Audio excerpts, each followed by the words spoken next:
Oh,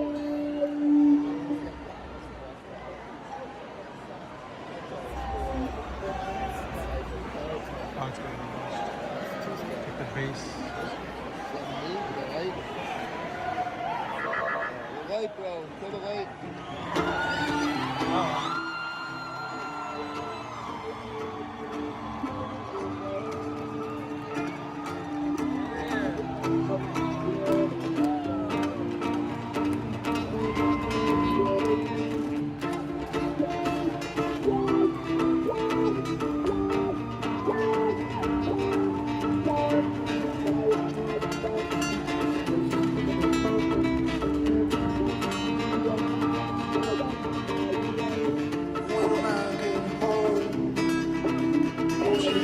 Pick off the pieces, hammering your final nail, and leave me up against Jesus. Baby, when I get home, won't you help me pick off the pieces, hammering your final nail, and help me believe, help me believe, help me. Baby, when I get home, won't you help me pick up the love pieces, hammering your final nail. I wanna believe, I wanna believe the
It's your boy Concert Viz 34 back at home.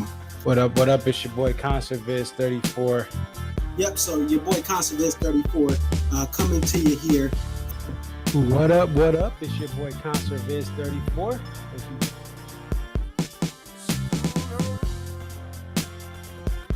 Aria. Okay, so this is Aria, and just tell us a little bit about yourself and about your love for the Dave Matthews Band. I've been a fan of the band since April 28, 1998, and if you recognize the date, that's when Before These Crowded Streets was released. Alpine is definitely a better venue than Summerfest, but we'll take it.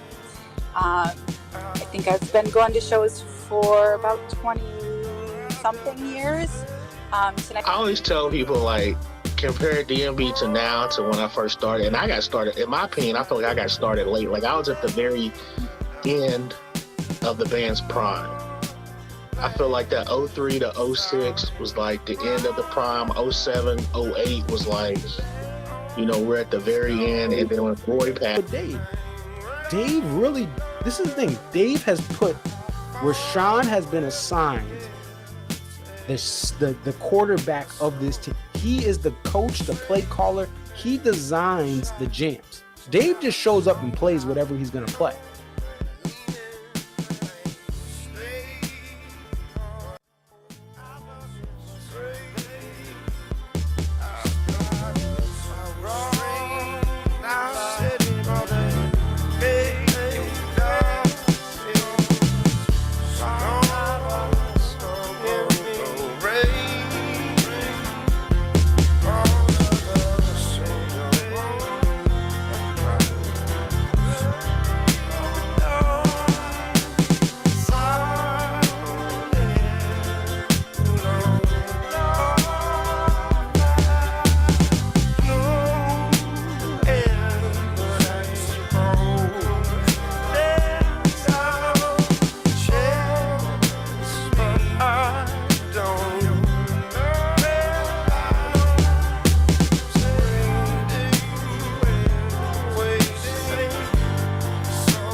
We about to get started.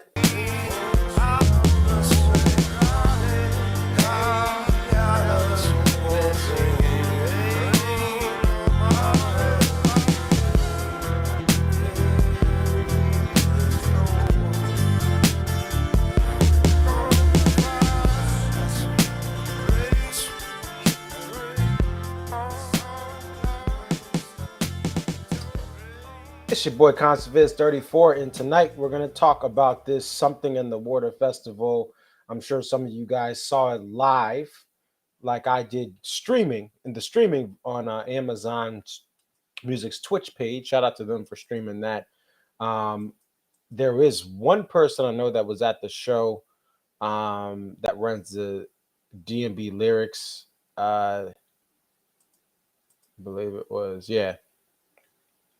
Daily DMB.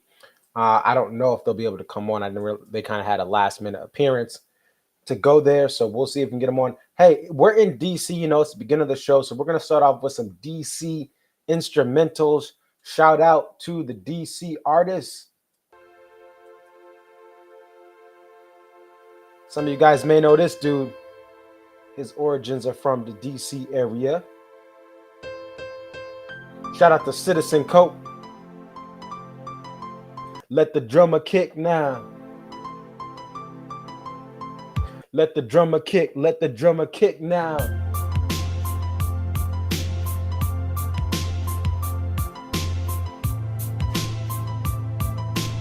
Shout out to everyone in the DC metropolitan area.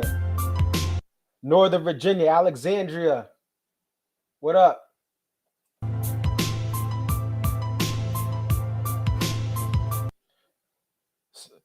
PG County, Maryland. What up? Montgomery County, Maryland. What up? Rep DC.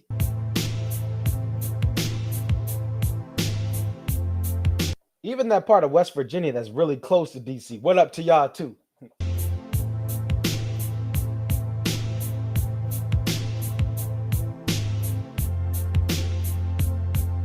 All right, and then we got, of course, Wale. Shout out to Wale.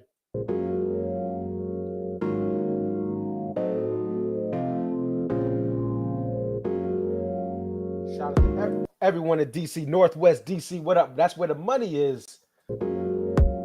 Northwest DC. What up? Northeast DC. What up?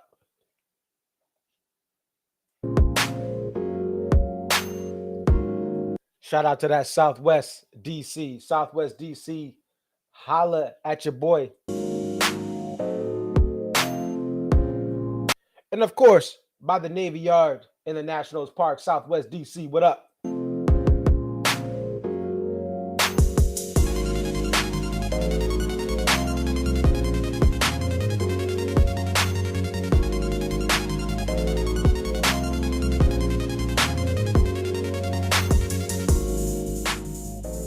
All right, let's get started. So, it's possible we'll have a guest. If they can't make it, it's all good. Appreciate my boy CJ if he can make it. But again, this was an impromptu thing, and if we can hear from him, great. If not, no worries. So, what I will say about this show, let's pull up the set list here, and let me know what you guys think in the chat. If you guys saw this live on the Amazon Music Twitch page, let me know. This festival, Something in the Water. I mean, look at this lineup. Some of you guys may not even know who these people are, but this is a predominantly hip hop festival. The history is Pharrell wanted to do something for the DMV. That's DC, Maryland, and Virginia. That's what they call the DMV. And most times it's Northern Virginia that's part of that. But sometimes people down in the Tidewater area where Pharrell grew up, where my father is from, where my grandfather is from. Happy Father's Day to all the fathers.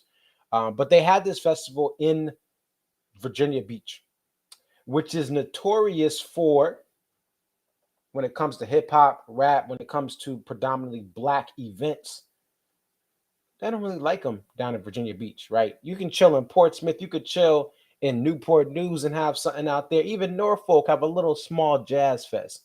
But when it comes to large gatherings of hip hop and R&B and large gathering of predominantly African American type events, there's always been a little bit of a riff for Virginia Beach. So they had this festival here a couple of years ago, right before the pandemic. And what happened was Dave Matthews Band was supposed to play the first night, and it rained, and that first night got rained out. So DMB could not perform. The other two nights went on flawlessly, but they could not, like DMB had to go to their next tour stop. So this festival had a little bit more of a lesser of a hip hop type vibe when it was back in Virginia Beach in 19. The pandemic hits, obviously, so they just don't have it. And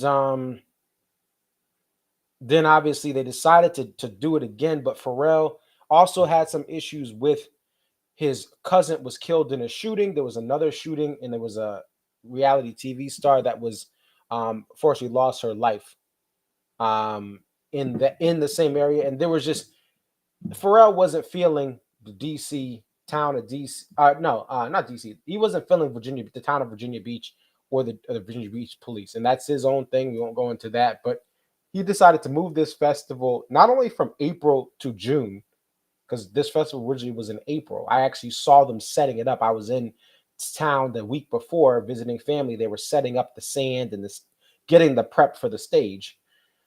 But they moved it from April to June, and they decided to have it in DC, which is a city that is a little better at hosting big events like this, right? Virginia Beach does not have festivals. That's why this was a big thing for where Pharrell grew up in the Virginia Beach area, so he wanted to have it there. But long story short, we're here in DC, and this is much more of a hip hop and R&B type vibe, right? You have Earth Gang, Denzel Curry, right? Those are hip hop acts. Tiana Taylor is R&B. Pusha T. Hey, Ashanti and Ja Rule are on right now. Hey, shout out to them. You have Ashanti and Ja Rule that are on the stage as we speak, and obviously they are legendary hip hop acts themselves. Holla, holla. So shout out to my boy Ja Rule, right? It's murder. So here we are. Dave Matthews Band takes the stage. Now, what I want to say about this is I commend the band for trying to play this festival. This festival is going to have, it still had a divert, like the crowd was diverse as far as race, other background, but a lot of these acts are more younger acts. They could have passed up on this festival. They could have said, look, we're not going to do the festi. Sorry. But decided to still do it. And it was a commitment and promise to Pharrell to say, we're going to make things right and we're going to continue to do this. This is hard, but this is something that I've actually seen done. My brother is a rapper, the Young Prophet, and I've seen him open up for a rock band, okay, in Boston. So he had a connection through his club hockey team in college with the band that plays Boston shows, and they have a good following for different clubs. So my brother opened up the show as a rapper, right? And he was able to actually win over the crowd. He had the ability to be aware of his audience and know, listen, they're not diehard hip hop fans, but I'm going to do things to cater to this crowd. And he did actually get a lot of respect. Are most of those people going to just now be diehard fans of him? Absolutely not. But it did give him exposure, and it gave him a challenge to be a hip hop act. The reverse of what Dave's on. These were indie rock bands, right? These were indie and alt rock bands in this lineup. It was one other rock band. I believe it was either before him or after him, and then the main band was a indie rock band. So my brother had to do things to really adjust his set, show his skills, cater to the audience, and DMB did this. Now Connor says, I'm a bit surprised it was more Radiohead's Crush, You and Me weren't played tonight. And again, I think this is why I think these weren't played. First of all, Crush is too long. They only had 8 songs, and the people before them, this happens. Festival was already behind schedule. They didn't get on at 7:15. Typically with these festivals, when they say they're on at 7:15, the ideal thing is because they don't have a lot of time, the artist is on at 7:15. They went on a little later than 7:15.